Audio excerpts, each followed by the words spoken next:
Hey, welcome back for another Perfect Body Zone podcast. We are here with KO. So tell us about yourself, guys. So, basically, we're just Two gym girls. who met we did our PT course together. And we instantly just kind of like Clicked. That's so cringy to say, but Yeah. we got on instantly and figured out that our kind of like our gym goals are They were similar at the time. similar but also quite opposite, so it works well together. She's like weight loss, I'm weight gain. Oh, wow. Nice. And after we got our qualification, we were just like, fuck it, let's like join together. Nice. And that's when we, on one random night, decided to make that Instagram account, which was KJOS Coaching. Yep. Yeah, so it's been going for, I don't know, nearly a year maybe. I think probably like 9 months maybe. Something like that. It feels longer. Yeah. But yeah. Yeah. That's pretty much us, yeah. And how's it going since you started out? Nice? Yeah, it's Yeah, good. it's Steady. Yeah, I mean, our client base is kind of like, clientele is a bit different. So, because we specialise in different areas. Yep. Yeah, we've just got kind of like a nice mix of people. Mine being more powerlifting based, and she focuses more on like kind of Weight loss, getting stronger. yeah, bit of hypertrophy really. Yeah. Hypertrophy, however people say it. Yeah. You guys are going to be the experts. I have no idea. I just go down there, lift, eat some shit. Hypertrophy, that's how I'm going to say it. So what's the aim, the goal of, the end goal? Do you want to be online coaches? Do you want to open your own gym? Do you want to stay to PT, work face to face? So, you go, sorry. I think opening my own gym would be sick in the future. Yep. But probably not yet. A bit too soon for that. But definitely want to go into like the online coaching kind of route and take that further. Yeah. Yeah. Yeah, I mean, myself, I have another career goal that I'm starting next year. So online coaching is probably like, what's the right word to use? Like a side hustle. side like job. It's just because I love doing coaching. I really enjoy helping people. That's why I did the course in the first place, and my own journey kind of inspired me to do that. I'd love to do it online. We're very big on like our social medias. We love social media. But myself, I have another goal. At the moment, it might change, things change, but yeah, so I'm going to be heading into the police come January. Ooh. So bit different, but still quite exciting. A controversial one around the police. I think there should be a stricter physical requirement for policing. Yes. I see some, no offence to the police, don't come knocking on my door. But I see some police who don't look like they can do up their laces, let alone be a police officer. I agree. That's with me, because you have to do like fitness test often to even get in. Is it often? Do Yeah, you? so my fitness test is in 2 weeks or something like that. It's just a bleep test. It's quite... It's not the hardest thing in the world, and if you can walk, you can do it. But Yeah. I don't know how people are that unfit in a police officer, to be honest. There's got to be some sort of standards. I know we want to be broad and be like, yeah, everybody can come join the force. We're open. You're open to letting criminals get away. Yeah. It's a difficult one. So I work at a nightclub in the evenings, and we work with a lot of police, and I couldn't do it. The amount of shit that you get off the public, it's ridiculous. It's disgusting. I'm fully mentally preparing myself for that.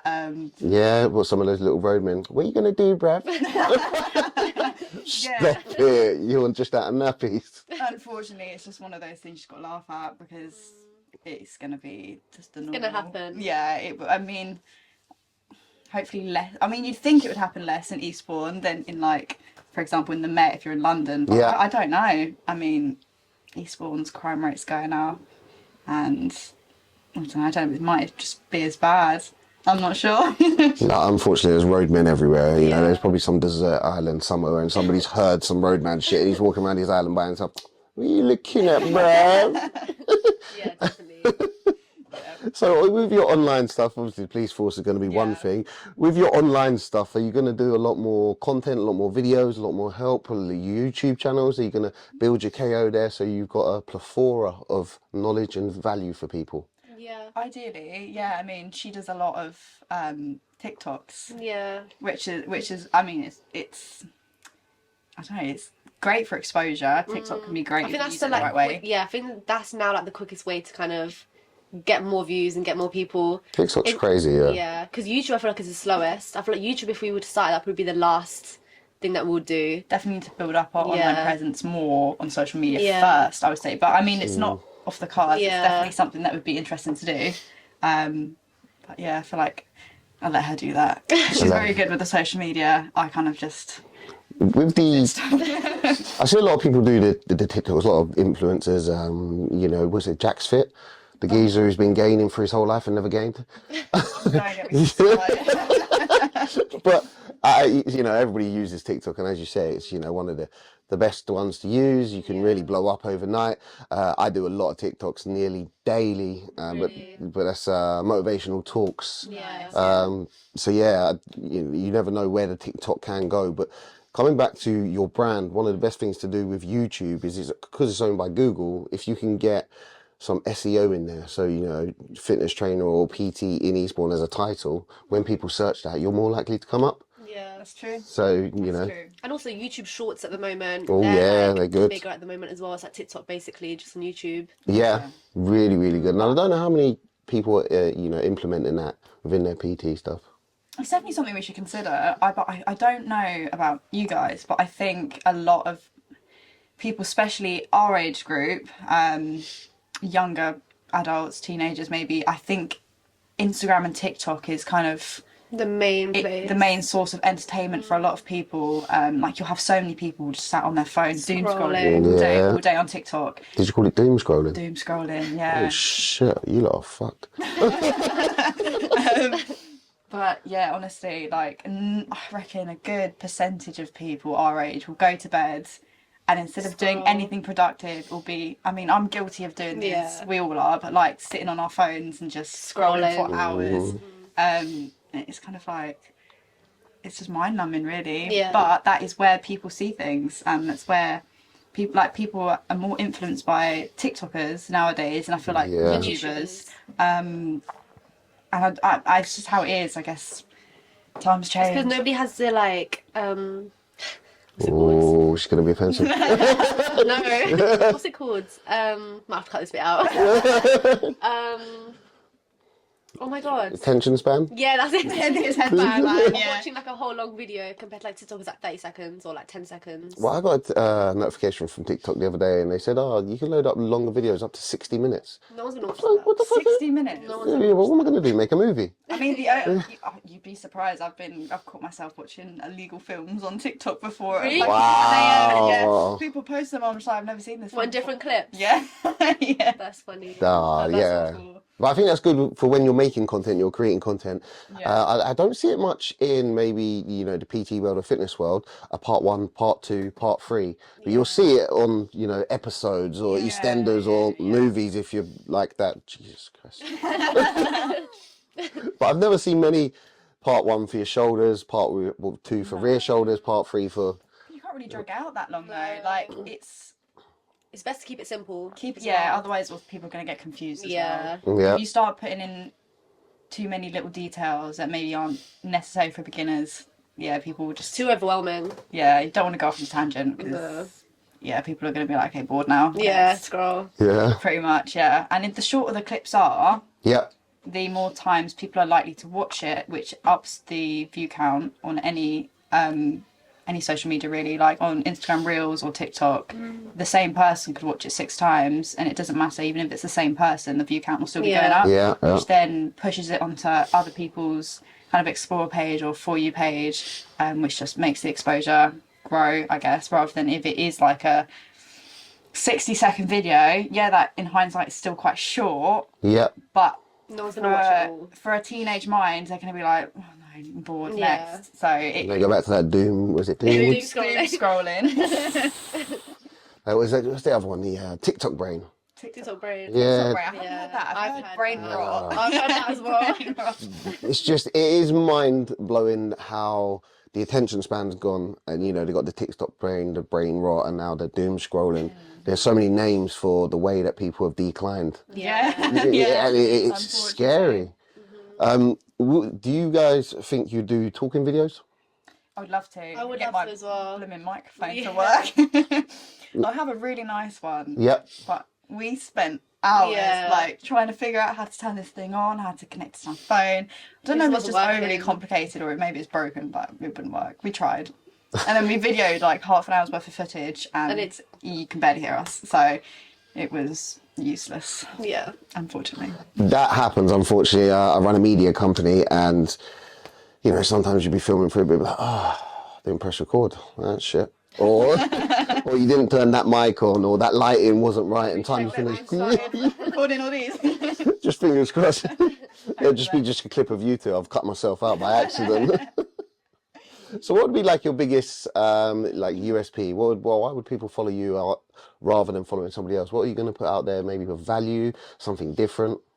I'd have to show them my progress. I mean, I Nice. think it's proofs in the pudding. If you can show someone that you've achieved something that appeals to them, they're more inclined to come to you for help. If you've got no kind of experience or your own transformation, they're going to be less inclined to want to trust you, take your advice, because you get them people in the gym that will come up to you and be like, oh, you're doing this wrong, actually you need to do it like this, and it's like, sorry, how long have you been going to the gym? Yeah. A week?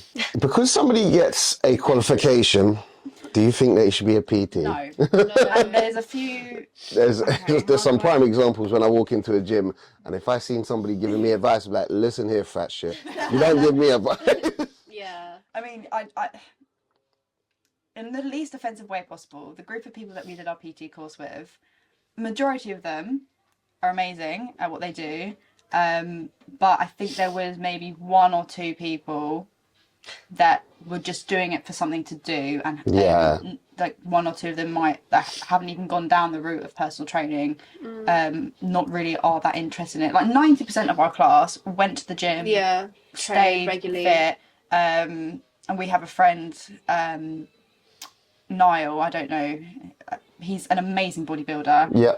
He's the most dedicated person I know, and I think he's like one of those people that you would go to trust. But yeah, definitely qualification isn't everything, because it was so easy to get. Yeah, it was wasn't so easy hard.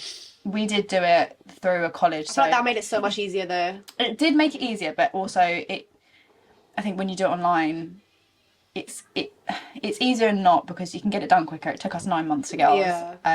It was like a whole nother like academic year. Yeah. But it was very easy. If you've got a brain and it works, you can get a qualification. It's not just the qualification. You have to have some sort of transformation of your own. Some hands-on experience. You need something to go off.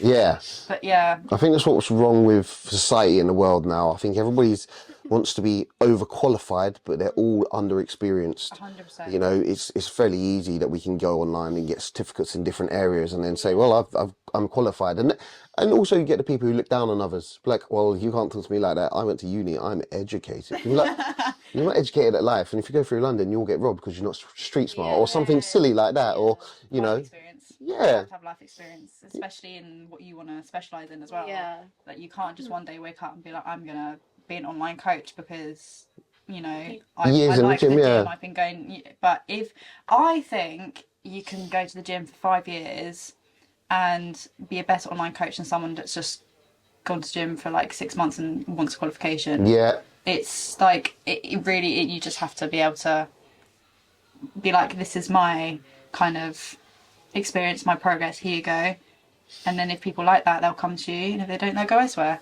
So I definitely agree with that. You get the hands-on experience. You got 5 years in the gym.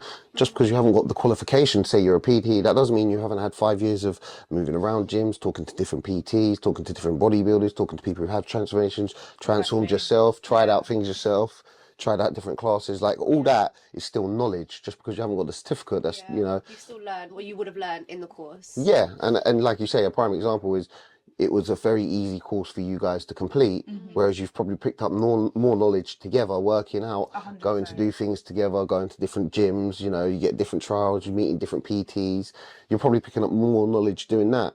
And it reverts back to, I did a carpentry course, fully qualified carpenter, never did much carpentry, I did it for a little while. But everything I learned at the carpentry course, I never went and did on site. So we didn't use a nail gun while we was at college. As soon as I went to site, they was like, we don't use our hammer. So it's just nail gun everywhere. So a lot of the things that you're picking up to get the qualification, you might never use in the gym. I think the qualification for me, I don't know about yourself, but was more to be able to get the jobs. Yeah. Because you have to be qualified to actually Work in the gym and get the job. It was nothing about, like, honestly, half the stuff we learned I don't think has any impact into how I train in the gym. It was simply just to be able to progress. Yeah. And also I think, I mean, it does help a little bit if you can present yourself as a qualified personal trainer to maybe new people in the gym, because they're more inclined to trust you potentially. But for me, it was just for the jobs, really. I think the only difference is that when you actually do a course, it kind of teaches you how to actually coach people. Because I feel like you can be so good at doing something, but if you don't know how to actually talk to people and teach them, you could then it won't really work. I think that's the only difference. So it gives you a lot more communication. Yeah, 100%. Yeah, I agree. There's a lot of people out there who don't have people skills.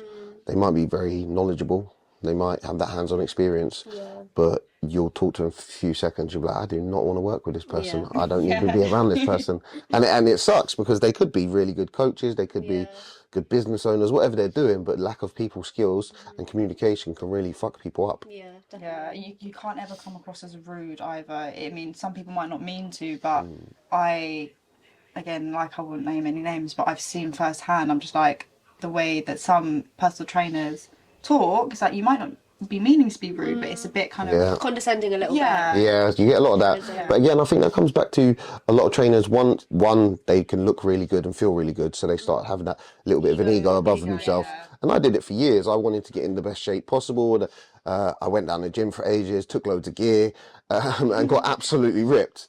But with that, my confidence went up, but my ego took over. And I started to be a real prick. I was like, I've got all these abs, I've got this, I've got that. It didn't last long, but I was an egotistical prick, and I started to think that I was bigger than I was. And then you just really have to humble yourself. Your body doesn't define you as a person, and your qualifications. So talking down to somebody who hasn't done that, I think is really horrible, especially for PTs. Because the whole purpose is to help people. If you're being rude, then you're not really helping anyone. No. Yeah, you have to keep yourself humble. If you don't keep yourself down to earth, and bring yourself too high up above other people, people are just going to end up thinking, what a prick. Like, what do you know? And I mean, I've only been going to the gym it's coming up to 3 years now. If I was like that, someone who'd been going to the gym for maybe 10 years would be like, what is she talking about? Why? I don't know, but it's, and you'll get no clients. As well. No one wants a coach that's cocky. No one wants a cocky coach. No, it's going to turn a lot of people off straight away. And do you think the same approach is for everybody? So where you'll get cocky clients, somebody will be like, just get down and do it, army style kind of, I don't give a fuck about your excuses, do it. Or somebody else, you cotton wool them, like, come on bro, you got this, come on, you got this. I think different people require different kind of levels of depends on the coaching. person. I have a client who, if I don't tell them to do something, they will go off plan. And they're the loveliest person in the whole world, but if I don't keep on them, they will just sway away from what is kind of what they've been told to do. So and there's a few people that do that. And you have some clients that will stick to your plan and do it perfectly, and then there'll be other people that if you don't keep them in check, they will. And I wouldn't ever be harsh to them, but it's like, this is for your benefit. You're going to get stronger this way, I promise. I feel people need that. That's the whole point of having a mentor, like whatever mentor is, business, coaching, PTing. That's your accountability partner. You're paying for somebody to be like, come on, you've got this. Yeah, exactly. And I mean, even I have a coach. Like, I think the best coaches have coaches as well, because That's what Dom's big for. He loves to continually learn. You've got to have a mentor and a coach to teach you stuff, and then you teach other people stuff. Absolutely. And my coach is just the best, and I have learned so much from him. And a lot of advice that he's given me, I'm able to now pass down because I've experienced it firsthand, experienced the benefits of it firsthand.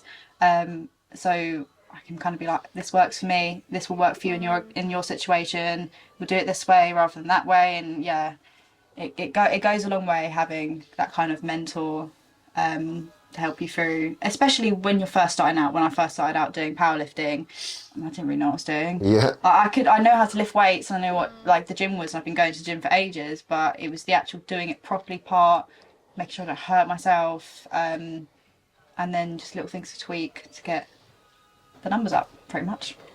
I think a lot of people go into the gym and they find it easy because they've seen a YouTube video. Yeah. And that was me when I first started. Yeah. Though. But that's the same. You know, I started lifting weights in my bedroom. Yeah. And it was because a friend of mine got rid of his dumbbells, and I did, I don't know, maybe 6 months to a year of just bicep in the mirror, biceps, abs, because you know I was young back then, not young anymore, but I was young back then, and it was bicep abs, you know, arms, chest, forget the rest sort of thing. I think we all started like that, like how to get abs in 60 seconds. Yeah, literally. Yeah. And then you get heartbroken when you're older, and it's like, yeah, fat doesn't, you can't just focus on that fat. You're like, what do you mean? You tell me I can't eat what I want and have abs? No, it doesn't matter. Sadly not. Yeah, it sucks, doesn't it? It does. Yeah. But it's, all about balance, isn't it? Yeah. Everything in moderation. Yeah. What would you say to somebody who says, I can't moderate? Learn. Oh, fucking excuses, bro. I mean, you can't moderate. You need to change your mindset. Yeah. Yeah, You need to mindset's get your big. priorities straight. Because if you really are dedicated and want to get into the gym and want to lose weight or gain muscle, you have to make that your priority. I've got a big, busy life, Everyone has think about the long life. term. but I can't control myself when I'm out with friends, and I need to eat more. Well, that's Yeah. poor self-control. That's something that they're going to have to kind of learn the hard way, and it will be that they get to a point where there's the point of no return. So But I don't think I can make time to go to the gym and stick to a plan. there's 24 hours in a day. Yeah. I mean, you'll be working maximum 12 hours. Even if you go to the gym for 30 minutes and get on the treadmill and move your body or go for a run, as long as you're moving your body and you're keeping fit and you're keeping your muscles active, that's better than doing nothing. I mean, there will definitely be 30 minutes a day where you just sat down on your phone, so why can't you move that something. onto... Yeah, even if you just literally go for a dog walk or a walk or a little light jog. I mean, I feel like people underestimate walks. Yeah. I think they don't do anything. Yeah, any Walks movement. actually- So we were just talking about excuses, and you kind of shot down every excuse that I had. What about people who choose Netflix over the gym, but then they say they haven't got time? Priorities aren't in check. Yeah, that's... Yeah, poor self-control. I mean, Netflix isn't going to disappear when you get home. If you've got the time and you've done everything you need to do in the day, then allow yourself that kind of pleasure. But you need to kind of like prioritise the most important things first, which is the gym, which is keeping your body fit. Because when you get to like 60, you're going to regret. You need to build up that bone density so you're not like breaking a toe walking down the stairs from 60. So, yeah, it's just priorities. I agree, it's definitely priorities, and a lot of people, they got a belly and they show that they haven't got no good priorities. Do you think it's a bit of a controversial one, do you think it's offensive to call people fat? I feel like it'll definitely hurt their feelings. And you have to know your audience as well. But it looks like, what about the people who've ate their feelings? I mean... Because I personally think, being on two sides, you know, there's been times I've had big belly, there's been times I've been ripped with abs. It's my own fault and my own issue if I put on weight, the same way it's my own issue if I lose weight. And I was not trying to put them down as in, you're a fat piece of shit, you threw away your life, rah, rah, rah, but it's, bro, if you got fat, like, guys keeping guys in check. Yeah. So, you know, if I see one of my friends and I've put on weight or he's put on weight and we haven't seen each other for a bit, they're going to walk up to me, shake my belly and be like, hey, you're getting a bit fat, ain't you, bro? And I think that's the good thing about guys. We'll gladly call each other out and be chubby or whatever, and we kind of have a little dig at each other, which kind of gets a lot of people down the gym. But we've got to a snowflake society where you can't call people anything anymore without some offence. Oh, it's the thing about our generation is a lot of people get offended really easily. You have to really, really think about what you say before you say it. But thing is, I would never call her fat. Yep. Probably because I am. not because I noticed that she maybe put some weight on, or I think you are. Okay. It's like I think girls are, and this isn't in a sexist way, but I think girls are more sensitive to kind of those kind of comments. But I mean, yesterday I had someone come up to me in the gym and be like, "Oh, you've lost some weight," and I'm like, "Oh, that's lovely of you to say, but that's not not the goal. I'm trying to gain weight, and I know I've lost weight, and I know it might show." But I think it depends on the person. Yeah. Girls might be slightly more sensitive, especially about. I mean, saying you're fat is kind of a very like. It's offensive for a lot of women. Women definitely take more offence to that statement than men do. But, but then I think you could also argue that women naturally hold more fat than men. Their body fat percentage is always higher, just simply because of our kind of like biology, the way we're built. But I personally would never say to someone, "You're fat." I would maybe be like, "Oh, do you want to come to the gym with me today? We can do give them some. I don't do cardio, but I'll do it for you. So you're there to be supportive and loving and caring, rather than dudes be like, "Hey, bro, you're fat." It depends on the relationship you have with them as well. Like, if you walked up to somebody in the street and just started, slagging them, that's disgusting. And I think that's very wrong. You know, you get a lot of people who'd be like, "Oh, look at that fat one." You'd be like, "You're just a prick." To be fair, you don't know what they've been through, what they, Like if Kaylee asked me, like, seriously, how do I look? Then I would be honest. But I wouldn't just go out of my way to be like, "Okay, you're fat right now." Yeah, I would never say you're fat, but that vice versa, I'd be like, if I'm asking you, what have you been eating? But we have that kind of relationship where we can be honest with each other without getting offended. And also because we're both into the gym, we kind of need that motivation sometimes. But I couldn't say it to someone who's I've just met. Even if they're just starting out the gym, they can be like, demotivating. You don't want that energy in the gym. Yeah, I think a lot of people have got fake friends. And a prime example is a lot of your fake friends will tell you what you want to hear, not what you need to hear. So if you're going down a bad path, you're on substance abuse, you're throwing your life away, you're drinking a lot, you're getting fat, whatever it is, you're not going to work, you're fucking up your life. A lot of your fake friends will sit there and watch the show, probably, and they will just cheer you on and be like, "That's okay, I accept you as you are. That's okay, you can do what you want. That's okay, let's get on it. Here's another bag. Here's another beer." And we get sucked into, they're my friend because they've been around for 5 years, when they're not telling you what you need to hear. You could meet somebody tomorrow that could actually tell you. And they've got better intentions. I could have somebody in my life for 5 years, but they're toxic and horrible and watch me destroy my life. I can meet somebody tomorrow who's got better intentions for me, and they become more of a true friend. So I think length of time doesn't determine. No, 100%. I think I'm quite grateful for our friendship because we've got to that stage very quickly where we can just be dead honest with each other. It's been like that since the beginning though. She is a very forward person. I think that's kind of rubbed off onto me. When I first met her, I thought she was well scary. But, I don't think I am. I think I'm actually lovely. No, but I think... It must be the London. I thought she was from London. In London. I'm just there for uni. It's rubbing off. I was like, this London accent is too much. I don't even have a London accent. So when she pulls down the belly, it's no, she's definitely from London. 100%. But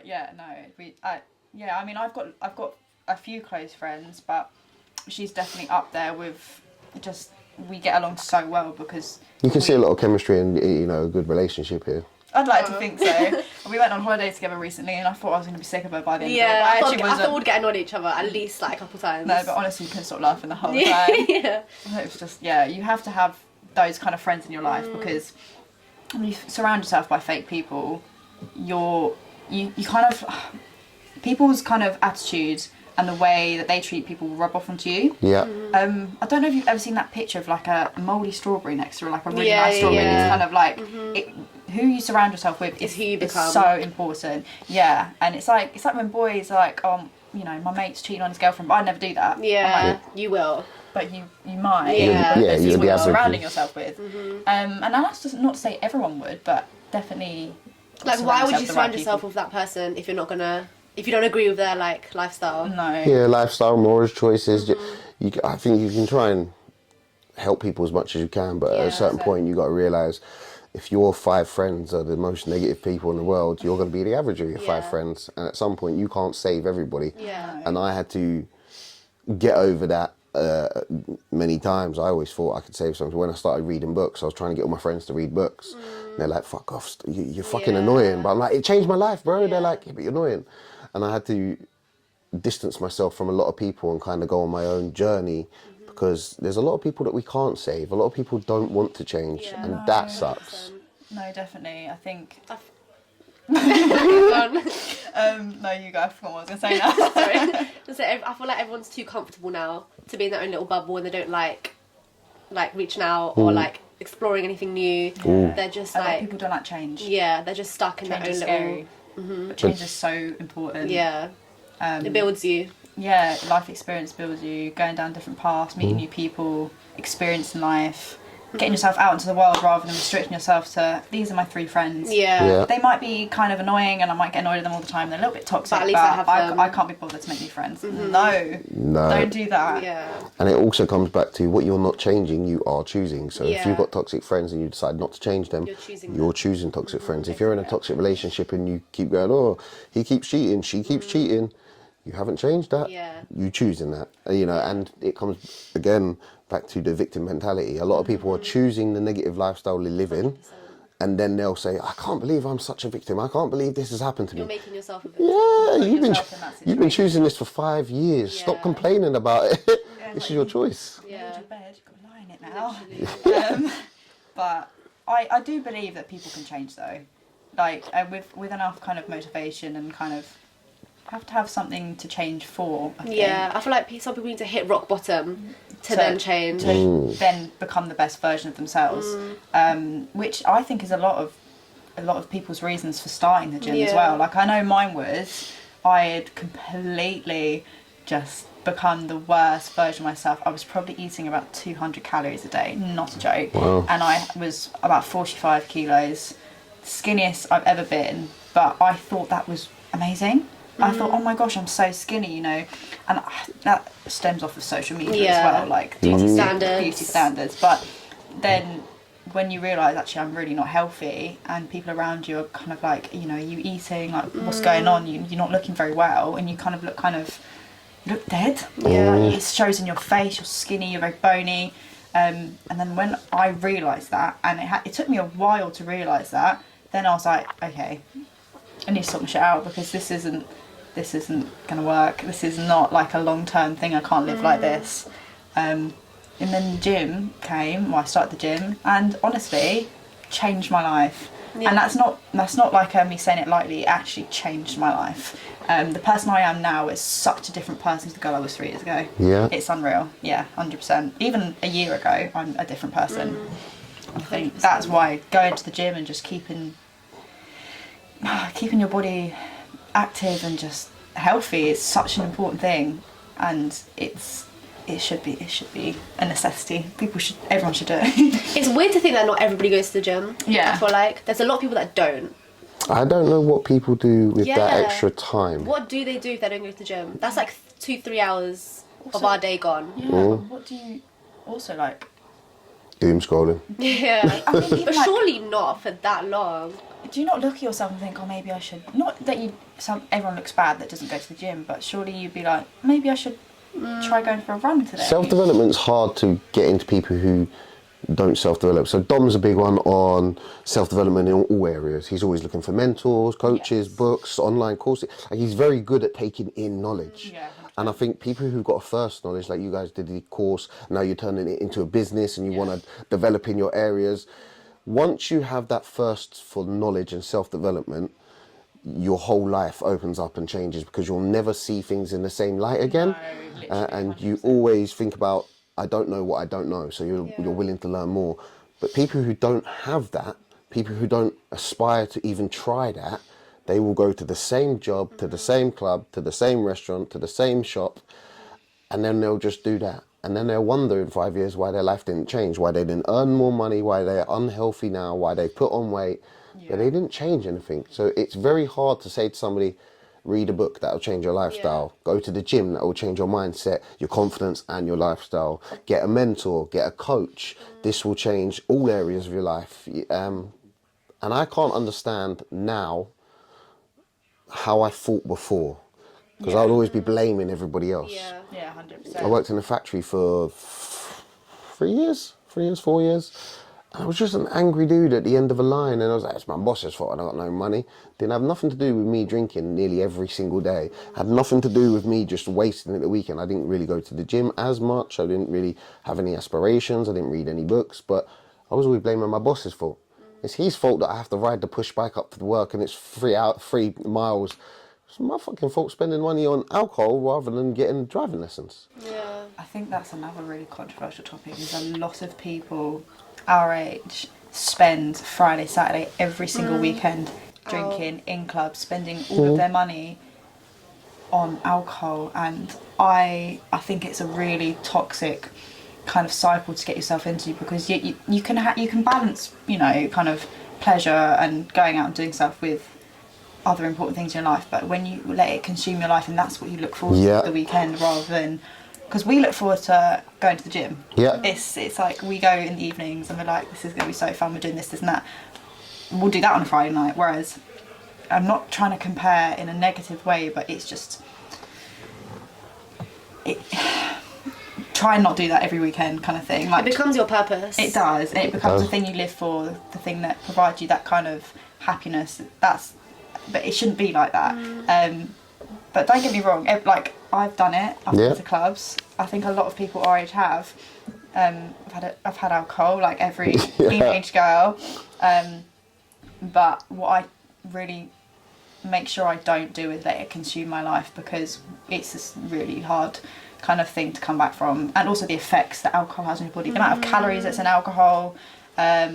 And then don't even get me started on drugs, because that's... I don't... Yeah. So I work at a nightclub. I've been a bouncer for 5 years, and I see that all the time. And because I do the motivational talks online, and a lot of people have seen the motivational talks, or they follow me on social media, they'll come and tell me what they feel I want them to say. They'll say, oh, Fats, you know, I've come off the alcohol, I'm not drinking that much. Bro, you're telling me this at a club. Yeah. Like, you're telling me what you think I want to hear from you. Slurring the words at the same time. Yeah, you know, I'm cutting back fats. Oh yeah, I'm looking after myself. I'm going to the gym. You're drunk with, you know, you got coke around your nose. Stop telling me that you're doing good when I can see that you're doing bad. But a prime example, as you say, a lot of people will spend their time in clubs, in bars, and spend all this money on alcohol. But you could probably go down that aisle down there in this supplement shop and get some lovely tasting supplements. You can, protein. You get a beef protein, but get some lovely shakes. Everybody loves a nice cold shake for what, 40, 50 pounds, which is half of what you spend on a night out, and that'll nearly last you the month, but you're getting the goodness into your body. Now go for a walk, like you said earlier, just a simple walk. You got protein going in, and now you're going for a walk. That will counteract anything that you're doing negatively, and then you carry on building on that.